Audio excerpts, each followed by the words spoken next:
各位朋友，咁啊城市論壇咧，今日要同大家講一講啦，就係平反6·4嘅週年活動係唔係可以咧同愛國愛港4個字咧係並提嘅啦？係應該抑或唔應該咧？後邊嘅道理係乜嘢啦？咁個論題咧就叫做咧平反6·4就誠可貴，大家都似乎都冇乜邊個人啦，起碼大部分人咧都覺得平反6·4喺香港呢個議題係可以傾嘅。但係有人提出嚟咧就話愛國愛港就不想提啦。咁究竟係乜嘢嘅？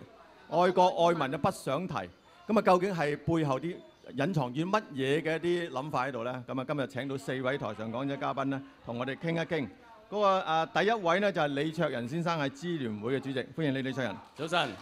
仲有係毛孟靜立法會議員，公民黨嘅代表，歡迎你。20年前主持論壇，今年真係恍如隔世。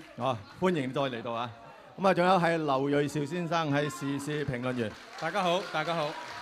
咁啊，仲有係陳子俊。咁啊，陳子俊最新嗰個組織咧叫做港人自決藍色起義嘅組織發言人。咁我哋陣間會請佢哋解釋下。咁啊，呢個組織嘅名堂係代表啲咩意思啦？咁樣好啦，咁啊就現場咧係有3個組織團體係派代表出席嘅。首先啊，介紹咧就係喺我正面嘅就係香港鄧鏡波書院嘅老師同埋同學，歡迎大家。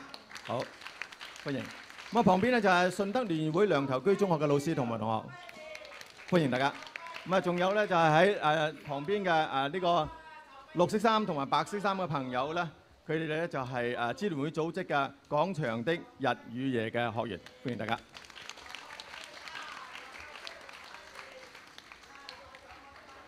後邊係邊位喺度發言啊？點解聞聲不見影嘅？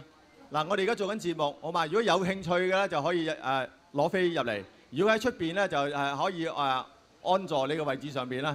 嗱，呢位同事，嗱呢位伯伯，你咁嘅手勢咧，香港人好難接受嘅。OK， 嗱，我請你尊重下你自己幾廿歲，好嘛 ？OK， 好啦，咁啊，而家開始傾我哋嘅問題啦。年年都係講平反6·4，咁啊，老實講，當年咧支聯會咧個旗號裏邊咧，亦都係支援呢個愛國嘅民主運動嘅。愛國呢個字本來咧就，我覺得每個人都唔應該有咩反對㗎？咁點解24年之後嘅今日會突然間有啲咁嘅思潮出嚟話，唔好提呢幾個字啦，我真係惡搞啦！咁甚至連丁子霖咧都會覺得，你提呢幾個字，即係自己自找麻煩啊咁。不過咧，希望咧大家都係即係佢意思就話都唔好忘記呢件事，都要繼續支持咁。好啦，想大家由呢個咁嘅意識形態上面先講講，究竟點解會發展到今時今日咁嘅狀態嘅？邊有興趣？毛孟靜。89年後一年1990年，當時流亡海外嘅劉賓雁，而家係過咗世㗎啦。佢就嚟香港接受香港愛國記者協會嘅邀請演講。佢話當時嘅中共政權留得最後嘅一個武器就叫做愛國主義。而英國大儒有句好出名嘅説話：愛國主義呢係無賴最後嘅一個避難所。咁所以我自己由新聞、由傳媒人嘅角度嚟睇呢，支聯會今次嗰個口號本身呢，佢係低估咗新聞對民心嘅影響，因為啱啱就喬曉陽話，將來2017嘅特首候選人呢，就一定要愛國愛港，愛港一定冇問題。但係你嘅愛國一黨專政之下，你逼我哋愛黨，你講乜嘢呢？係低估咗新聞嘅衝擊。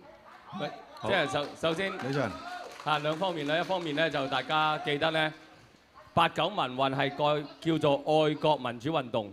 點解呢？其實嗰陣時都係挑戰共產黨嘅，因為共產黨話嗰個運動係動亂嚇，所以呢啲學生要話我哋肯定翻我哋呢個係愛國民主運動。第二樣嘢呢，我哋係反對盲目嘅愛國主義嘅。嗱，大家記得有一樣嘢，有一年我哋支聯會幾十人對住幾萬人係俾人噓嘅。點解呢？嗰一年就係北京舉辦奧運，係全聖火炬啊！咁嗰陣時咧，我哋一個即係抗議話中國冇人權，我哋抗議中共嘅暴行，所以咧就我哋抗議嗰個奧運嘅火炬。當時有幾萬人包住我哋個遊行隊伍嘅，所以我哋係反對盲目愛國主義。但係同時咧，我哋覺得愛國本身係冇錯嘅，係因為我哋愛緊嘅，我哋唔係愛而家呢個中共一黨專政下嘅國家，我哋係愛一個未出現啊！我哋而家係希望有個民主自由嘅中國，我哋係愛一個未出現嘅中國，而係可能我明白最近大家好多嘅爭議咧，其實就因為中共呢10幾年啊，可以話喺香港嘅劣行又即係打壓我哋嘅普選，所以令到香港人咧對呢個愛國係反感，因為佢即係中共自己搞到咧愛國就等於愛黨。嗱，呢個當然唔係支聯會嗰個。支聯會好清楚，我哋係挑戰共產黨嘅一黨專政，我哋係嗰種嘅愛國，我哋希望民主自由嘅中國，呢個我哋希望喺度講清楚先嚇。OK， 咁李卓人咧就嘅意思咧就係話咧，佢係愛一個咧係未出現嘅中國，希望一個民主嘅中國。咁即係作為一個中國人咧雖然我主持人咧，我都想講少少我自己嘅睇法啦，就係、即使而家呢個民主嘅中國未出現啦，但係對於而家目前嘅中國咧，我都不能夠話我不愛佢。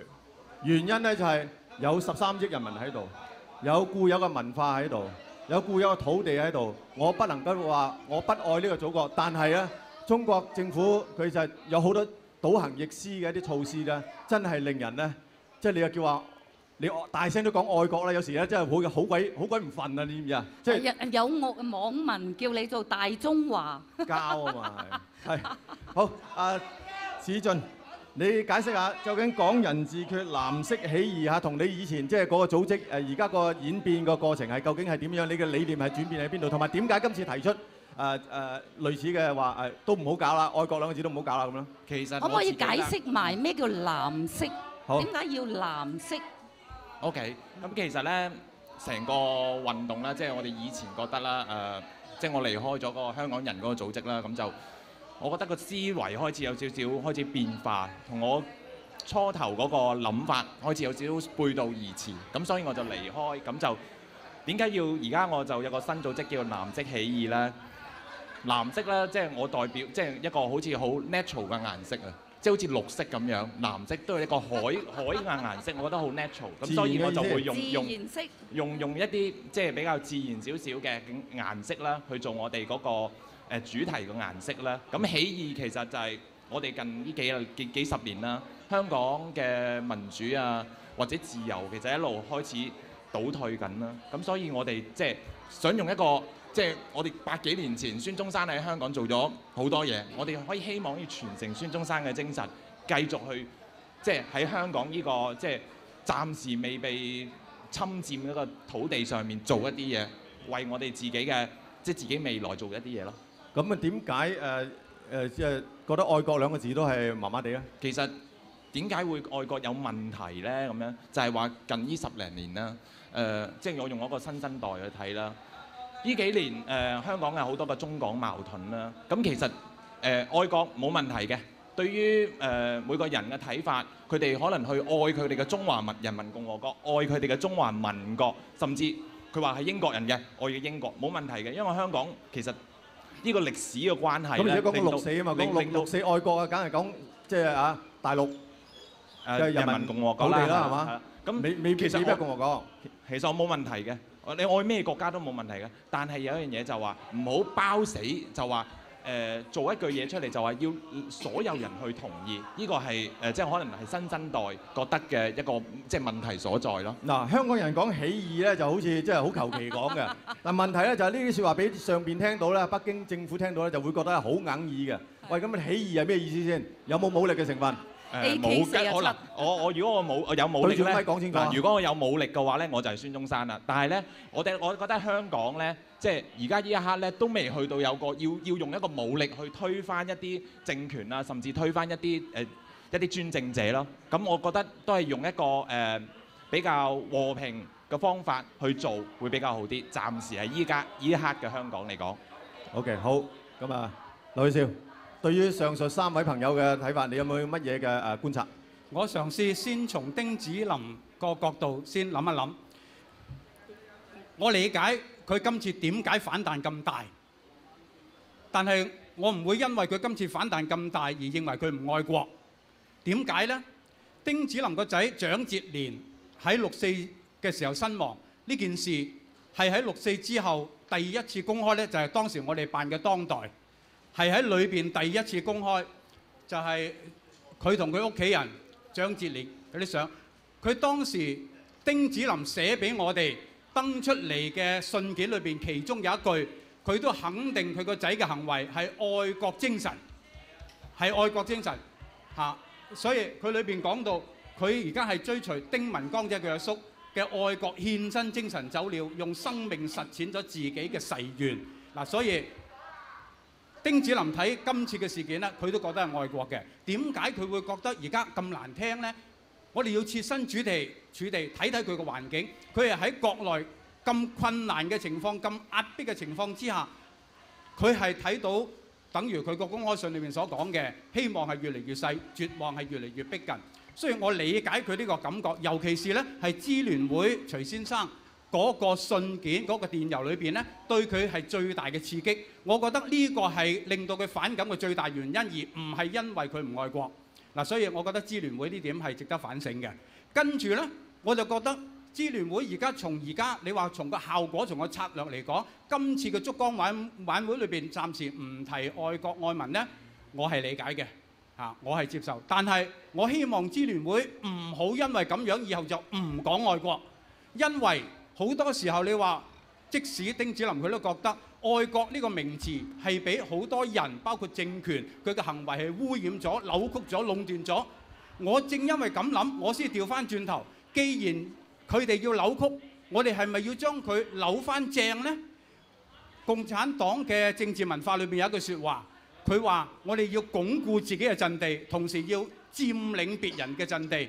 如果喺呢點我哋節節敗退嘅話呢，第日共產黨一樣講普選㗎。我哋唔講普選咯噃，變咗佢一樣講佢係民主㗎，個理念同我哋唔同。如果係咁，我哋又唔講民主咯噃，唔係㗎。咁所以我覺得今次呢，經過呢件事之後呢，大家呢冷靜處理，唔需要陷入另外一個內鬥嘅怪圈嚇。咁大家有一個大合唱嘅觀念，大家唔同嘅位置裏邊唱出自己嘅聲音，大家扮演唔同嘅角色。推動中國殊途同歸，走向民主就得啦。多謝四位台上講者嘉賓，我哋休息陣間先，第二個環節繼續討論其他嘅問題。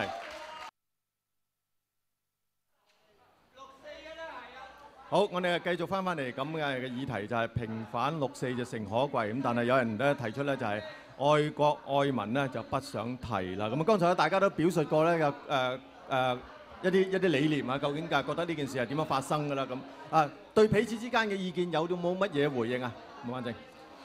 我想問問子俊，可能唔係你個人嘅意見，但係咧，你哋就喺網上係質疑話支聯會壟斷6·4，我覺得呢個講法係不公道嘅咯，因為自由主義最低嘅一個個展示啊，就係有選擇，有選擇就有自由。如果你唔同意佢，你可以唔去咯，去尖沙咀鐘樓啊嘛，話係嘛？但係就話人哋壟斷，會唔會係過咗啲火位嘅呢？其實咧，我自己咧就話我唔同意支聯會一路可能，因為我都自己參加咗十年左右啦嘅6·4燭光晚會，我係唔同意支聯會嗰種即係每年嘅營營役役都係嗰啲咁嘅做法，咁所以我今年咧就去咗。但係真係6·4悼念唔係搞歡樂今宵。所以佢哋有薪火相傳。嗱，薪火相傳好似近呢幾年啦，咁我哋佢哋後面有好多年輕人喺度嘅支聯會㗎，你俾我講下 Claudia 學民思潮嗰啲咁都會去，咁但係我哋覺得就係話，因為好似一個問題就係話，每年都係咁樣搞，我哋會唔會話諗一啲嘅新方法吸引更多香港人出嚟呢？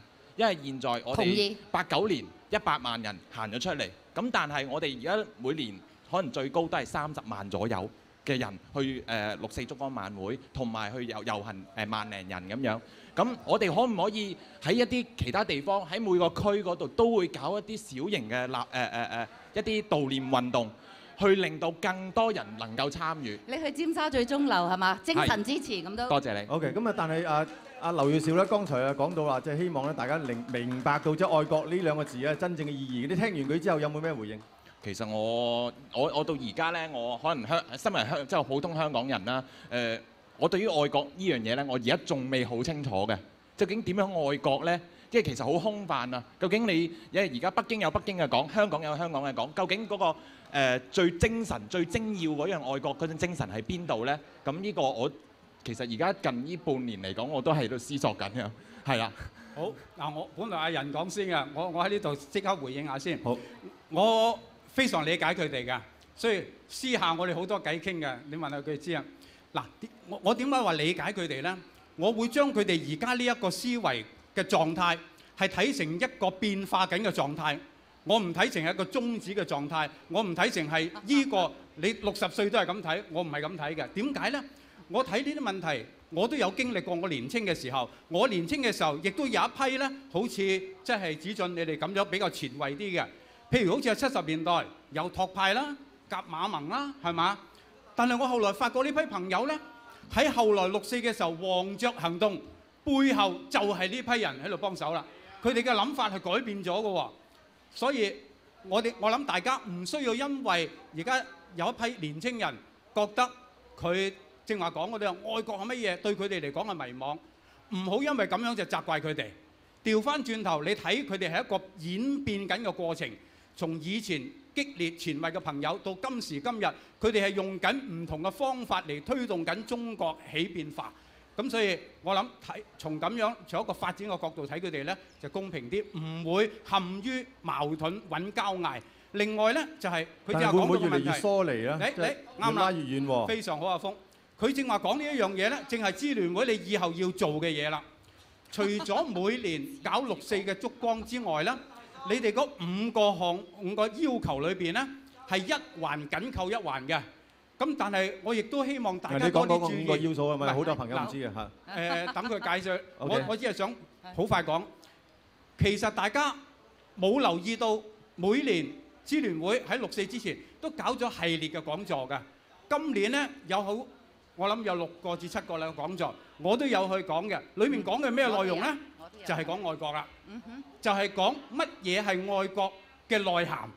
個行動究竟包括可以批評政府，包括可以提出制度去變革呢個政府。只要呢個政府係按照翻民主嘅制度產生出嚟嘅，冇人願意推翻佢。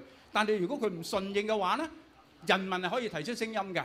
嗱，你哋不妨可以有好多乜嘢係真正民主嘅內涵咧，多搞，就唔係話單單咧閂埋門嚟搞。嗱，咁樣咧就可以再吸收下佢哋啲意見，可能佢哋啲意見同現實對比起嚟嘅時候，佢哋真係感覺唔到愛國個需要喺邊度，係咪？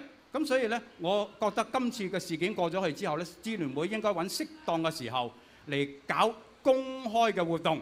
我所指係公開嘅嚇。去多講呢啲嘅內涵嚇，包括你傳統嘅人士、建制派嘅人士、傳統左派，好，你都可以揾佢哋嚟傾嘅。好，係啦，李俊仁，首先你回應阿夫子啦，即係阿劉月兆啊。就其實第一我哋支聯會係向阿丁老師道歉嘅，即係我諗呢個我自己打咗個電話俾丁老師，咁希望丁老師呢係唔好放喺心裏邊。咁但係另外咧就講話，即係其實我哋日後嘅工作咧，嗱，首先我哋今次嘅集會咧，唔係收回口號，係避免爭論嚇，大家聚焦喺平反6·4，永不放棄先。咁啊希望可以大家團結到。但係咧，就係關於日後嘅工作，其實以前我哋都有做啊。等於頭先阿夫子你講，以前我哋又講又做，做就係我哋成日有行動去貫徹我哋釋放民運人士。咁而家多啲係講維權人士啦。咁李旺陽事件、高志成、劉曉波、劉霞，我哋經常係去中聯辦嗰度抗議，呢度會做平反89民運，係追究屠城責任，亦都係6·4燭光晚會一個好重要嘅主題，呢個會做，然後結束一黨專政，建設民主中國，亦都係我哋一路推動。所以我哋好多論壇啊，其實一路都係講緊呢5大綱領。咁啊講咩係愛國，我哋都有講嘅。其實不過我哋以前講係多啲係即係做，直情用行動去貫徹我哋嘅綱領。咁所以咧，即係我哋日後亦都會睇到咧。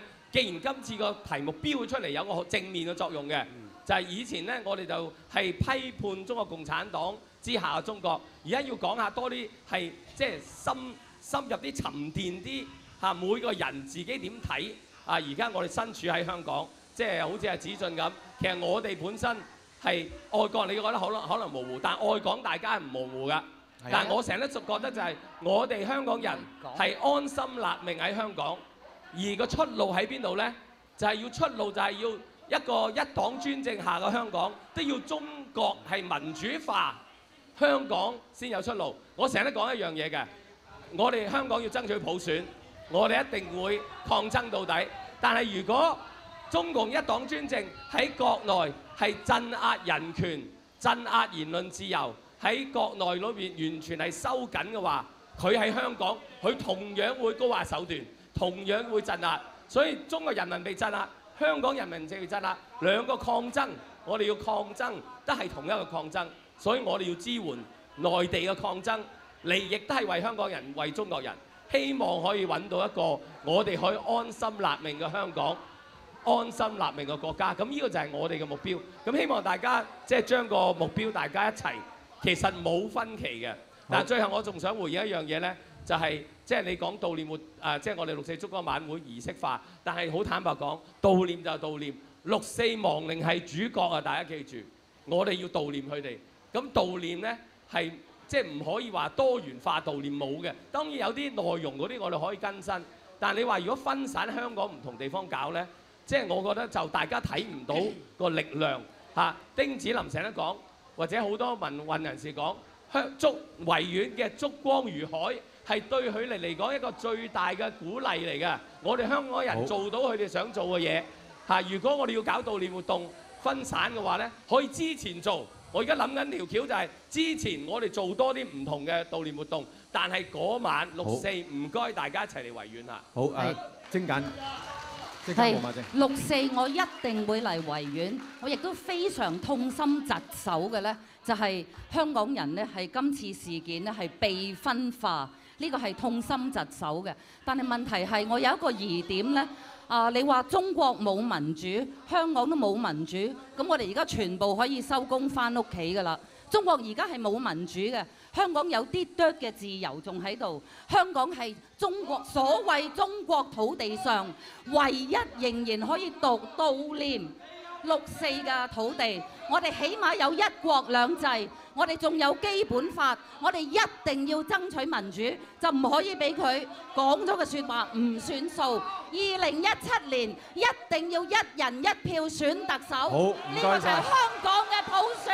好，咁我哋又休息一陣間先嚇，第3個回合咧，翻嚟再聽聽現場朋友同台上嘅朋友嘅溝通。好啦，第3節翻嚟咧，我哋都係台上咧就先行一輪討論先。我想提一個問題啊，就係嗱，而家目前咧就根據民意調查啦，港大咧就話有62.8%嘅人咧係支持係6、4嘅，而且咧支持平反6、4嘅。咁啊，仲係年青人咧就似乎咧就係嘅上升係高嘅。咁呢樣嘅趨勢同子俊佢哋嗰類嘅組織咧，就似乎係兩極化。咁究竟佢哋嘅組織嗰個代表性有幾大？剛才劉銳紹就話呢個演變化過程裏邊啦，我就懷疑係咪會到時咧就係拉開，即係有一班人咧就係完全係跟住佢自己喺嗰個一個小小宇宙裏邊運作嘅啫。咁呢點係可以點樣？大家點樣理解？可以點樣大家融合咧？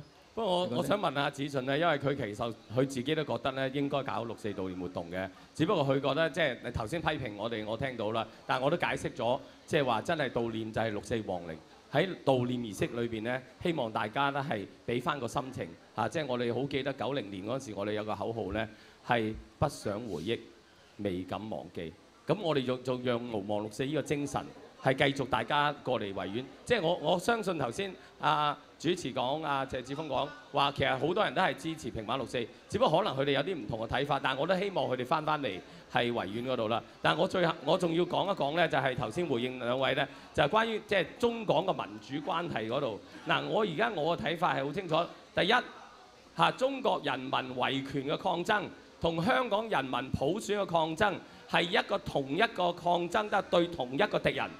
就係中共嘅一黨專政，咁大家呢個都同意先係咪？同埋咧，第二樣嘢咧，就喺呢個同一敵人之下咧，我哋要中共後欄失火，先至可以令到我哋香港個普選係更加可以推進一步，兩邊一齊去抗爭。所以唔係話一定要佢哋有民主，我哋先有民主，而係一定要兩個運動一齊係去抗爭，我哋兩邊先有機會。但當然我相信如果中共開始尊重內地嗰度尊重人權嘅話呢，其實對香港嚟講，佢要搞，如果內地要搞民主改革，香港即刻普選就最好啦嚇，因為呢樣嘢就俾到內地嘅人睇到普選嘅成功，所以我哋當然係希望係兩個抗爭係同一個抗爭，大家一齊去砌，大家一齊抗爭，絕對唔係一個咩先後之分，而係同一個運動嚟㗎。咁呢個係河水不犯井水呢樣嘢係不相容㗎啦喎，呢個理論。唔係，所以我覺得好奇怪啦。最近有人好似係江澤民上身，話河水不犯井水，話香港唔好搞大陸，唔得㗎。香港一定要去令到中共後欄失火。我哋香港就算我淨係本位主義，香港嘅普選先至可以成功。同埋希望大家記得一樣嘢，如果大家話本土嘅話，孫中山係本土運動嚟㗎。佢就香港呢個位置係幾咁緊要啊！從來香港都係促進中國嘅民主自由㗎。希望我哋攞翻呢個本土精神。好嗱，我諗咧呢度係 OK。我諗呢度咧係帶出一個方向與方法嘅問題啦。我成日覺得咧方向嚟講咧，大家可以有兩句説話，叫做目標一致，方法多元。目標係一致，方法可以好多種。你哋得到大家人支持，係繼續舉起6·4嘅燭光。我諗呢點嚟講呢係主流。佢哋呢一種亦都係可以存在，唔好互相排斥。但係當然呢，能夠殊途同歸最好。包括建制派裏邊理性嘅建制派，佢哋都用緊某啲方法呢，喺國內進行緊一啲北京唔中意嘅和平演變。好簡單，周舵絕食4君子就其中一個啦。佢提出一點就係話，按佢而家嘅形勢，可以某啲程度上呢，唔係走喺最前端，而爭取佢能夠發言嘅空間。所以佢係起緊好多作用。呢個就講到方法策略嘅問題。講到呢度個問題嘅時候，我成日有兩句説話，叫做互借東風，進退有道。好，執行起嚟嘅時候嚟講，大家而家要注意。雖然大家嘅焦點放喺6·4天安門事件，但係唔好忘記而家亦都有新嘅鎮壓出現咗，只不過係喺一啲名不經傳嘅人身上。所以大家而家呢，仍然係要推動中國。我成日覺得呢個理論要注意，中國喺地球上邊，佢有自轉，亦都有公轉嘅。大家唔好單單睇到而家中國政府好多問題，尤其是政治問題，原地踏步，來來去去。但係喺自轉嘅過程裏邊，亦都有公轉。呢個公轉係老百姓在座好多朋友推動緊，佢即使唔想喺政治上面改革，香港同國內人推動緊佢嘅公轉。所以聽一聽現大家一定唔好場嘅放棄。朋友嘅講法先啦。剛才有位朋友同我講咧，就話愛國愛港愛民呢句説話咧係佢提出嚟㗎。咁啊，我哋聽聽呢位朋友嘅睇法，係咪？你個咪喺度，係咪佢提出嚟㗎？係嘛？我係支聯會常委李耀基。愛國愛民嘅愛係一個較高層次嘅愛，而唔係純粹話我哋因為一個國家一個社會美好而我哋喜愛呢樣嘢。愛係講犧牲講付出嘅。我哋聽到嚟緊有人話要讓愛與和平佔領中環。其實就係講犧牲、講付出，去改變呢個社會、呢個國家。若果我哋嘅愛只係希望去中意一啲美好嘅嘢，難道香港喺0371之前咁惡劣嘅情況，我哋唔愛佢，唔走出嚟上街抗議咩？唔會。正正因為我哋愛香港，所以0371先至有咁多人走上街頭。我哋亦都係因為咁而先至要去犧牲、要去付出。愛國係因為我哋見到國內嘅同胞受咁嘅苦難，我哋有嘅係責任。點解？因為天安門母親到劉曉波，佢哋都不能夠去搶奪愛國嘅話語權，因為佢哋冇言論自由。而香港有嘅就係言論自由，有嘅就係6·4晚會嘅燭光，所以我哋更加要去愛國。好，阿文先生，大家好，我係姓文嘅根本隨住回歸呢10幾年呢，如果我稍為一個比較關心時事嘅市民咧，好明顯咧就會睇到，根本上佢呢啲所謂10幾年爭取民主嘅必然嘅後果，佢爭取民主嘅只係一個幌子，一個外衣嚟包裝咗成為所謂爭取民主。實際上佢由15年前開始已經處心積慮，要將香港嚟奪權。根本上佢哋可以講議會嘅奪權咧，基本就成功㗎啦。所以我哋周不時俾佢所謂拉布個問題咧，就搞到唔生唔死。好嗱，香港唔係冇普選，2017絕對一人一票普選特首。好只係我一定要篩選咗唔愛國唔愛港嘅人出嚟，唔愛國。好，呢位藍色衫嘅朋友請講。係啊，我以上意見只係純屬個人嘅意見，與我間學校同埋任何人係無關嘅，先至聲明。好，我哋對呢個平反六四其實係存在一個疑問嘅。無疑六四事件係令人痛心，但係已經24年過去啦。現今嘅中共政權其實有冇參與當年嘅決策呢？我哋係冇證據證明嘅。自由主義嘅代表人物，美國政治哲學家約翰羅爾斯有講到，自由就只係要承擔自願招來嘅義務，或者係一個選擇，或者係一個承諾。而我哋香港亦都盛行一個法治嘅社會，推行呢個無罪推定嘅原則。我哋冇證據證明現今嘅中共政權嘅領導人有參與當年嘅決策，但係我哋又要人哋道歉，人哋平反。咁樣我哋香港係呢個自由，香港人口口聲聲話係實施呢個自由係一個核心嘅價值，但係我哋做出一啲如此唔尊重他人自由嘅一個行為，咁我對此感到非常之羞愧。好，唔該晒。好，我哋休息陣間先，第4個回合啦，再傾過嚇。平反六四誠可貴，愛國愛民不想提，道理何在？大家點睇？現場嘅學校邊位？現場學校邊位？講起身。主持人、嘉賓大家好啊！我係代表香港鄧記摩書院嘅學生。今年六四晚會又如期舉行啦，而平反六四法案亦都依舊被否決。喺近年嚟，六四晚會嘅參加者除咗成年人之外，而年青人亦都有一個上升嘅趨勢。而我疑問就係，而家年青人抱住一種嘅係湊熱鬧或者係一種跟風嘅心態，喺若干年之後成年人退場啦，要靠呢班年青人去搞六四晚會啦。咁到時平反六四嘅意義仲喺唔喺度呢？而家除咗高呼口號平反六四永不放棄之外，我哋仲有冇其他方法去推行，令到呢班年青人可以繼承成年人嘅心態，去推翻六四呢種封建之牆，去為中國帶來民主呢？係順德聯誼會梁銶琚中學。